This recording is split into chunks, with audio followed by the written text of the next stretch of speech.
పూరా లోకల్. మాగంటి గోపీనాథ్ మరణం వెనుక ఏదో కుట్రలు దాగి ఉన్నాయని ఏదైతే నిన్న మాగంటి గోపీనాథ్ తల్లి గారు ఏదైతే నిన్న కంప్లైంట్ ఇవ్వడం జరిగిందో వాస్తవంగా దానిలో రాజకీయ కోణం ఉన్నది. ఇన్ని రోజులు కొడుకు గుర్తురాదు, ఆఖరికి చనిపోయిన అంతిమ యాత్రలో కూడా పాల్గొనదు. ఇలాంటి చర్యలు వాస్తవంగా డబ్బుల కమ్ముడు పోయి వాస్తవంగా ఒక తల్లి అంటే ఏ విధంగా ఉండాలన్నది కూడా చరిత్రలో వాస్తవంగా చెప్పుకోవాలంటే నేను అనొద్దు, కానీ అనవలసిన పని వస్తున్నది.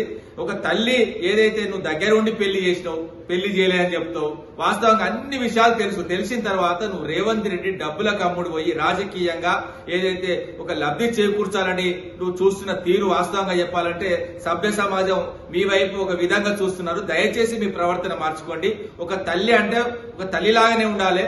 ఎందుకంటే కొడుకు చనిపోయినప్పుడు రావు, దానికి ఎందుకు రాలేదంటే మా మీద ఎవరో బెదిరించులు ఎవరు భయపట్టిస్తే ఎవరు భయభ్రాంతులకు గురి చేయలే అవసరం లేదు. వాస్తవంగా చెప్పాలంటే ఆడికి వీళ్ళకి ఏదైతే ఫ్యామిలీ క్లాషెస్ ఉన్నాయి, ఆ ఫ్యామిలీ క్లాషెస్ వచ్చిన సందర్భంలో కొన్ని ఏళ్ల నుంచి వీళ్ళ సంసారం నడుస్తున్నది.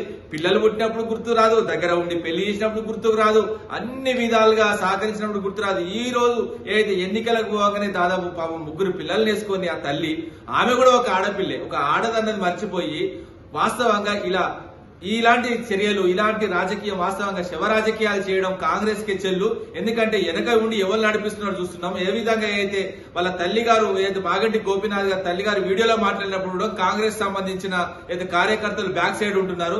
చాలా నిస్సిగ్గైన చర్య. ఎందుకంటే ఒక కుటుంబంలో క్లాసెస్ ఉన్నప్పుడు వాటిని గెలికి పుండు చేసి ఏ విధంగా రాజకీయంగా మీరు లబ్ధి చేకూర్చాలనుకుంటున్నారో వాస్తవంగా మీరు చరిత్రలో హీరోలుగా మిగిలిపోతారు అంతే తప్ప. గానీ ఈ రోజు వాస్తవంగా తెలుసు గోపీనాథ్ గారు సుదీర్ఘంగా రౌడీల మీద, గుండాల మీద ఏదైతే ఇక్కడ పోరాటం చేసి ఒక 3 సార్లు గెలవడం అంటే మామూలు విషయం కాదు. జూబ్లీ హిల్స్ లో 3 సార్లు గెలవడం అంటే చాలా చరిత్ర అది. ఎందుకంటే ఇక్కడ ఉన్న పరిస్థితి చూస్తున్నారు. మొన్న 170 మందిని ఏదైతే రౌడీలను, గుండాలను ఏదైతే బాండ్ ఓవర్ చేసింది. ఇలాంటి సందర్భాల్లో ఉన్న కాన్స్టిట్యున్సీ లో ఒక 3 సార్లు గెలిచిండు. 9,000తో ఒకసారి, 9,000తో ఒకసారి, అదే విధంగా 16,000 చిల్లరతో 3వసారి గెలిచిన ఒక అభ్యర్థిని ఆయన మరణం వెనుక కుట్రలున్న ఈ రోజు కాదు. వాస్తవంగా మేము కూడా చెప్పినాం. వాస్తవంగా ఏంటంటే గౌరవ ఏదైతే శ్రవణ్ గారు వాస్తవంగా కాంగ్రెస్ సంబంధించిన వాళ్ళ ఏదైతే వాస్తవంగా కొన్ని కుట్రల వల్ల, కొన్ని ప్రెషర్స్ వల్ల ఇబ్బంది పడిపోయాను, గుండెపోటు చనిపోవడం అనేది శ్రవణ్ గారు ముందే చెప్పారు. కానీ దీనికి కారణం మాగంటి గోపీనాథ్ గారి చావు కారణం కాంగ్రెస్ పార్టీ.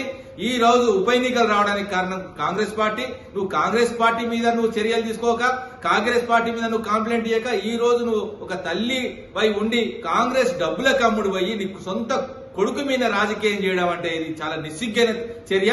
వాస్తవంగా ఇప్పటికైనా నీ మనసు మార్చుకొని ఏదైతే 3 బిడ్డలు నీకు కూడా మనవల్లే కదా, ఆ తల్లి కూడా ఒక కోడలే కదా, నీకు బిడ్డ లాంటిదే కదా, ఆమె పక్కన నిలబడి కొట్లాడిసిన మీరు డబ్బుల కమ్ముడు పోయి రేవంత్ రెడ్డి కుట్రల కమ్ముడు పోయి రేవంత్ రెడ్డి తొత్తులాగా వివరించడం వాస్తవంగా చరిత్రలో హీన్లాగా మిగిలిపోతారమ్మా.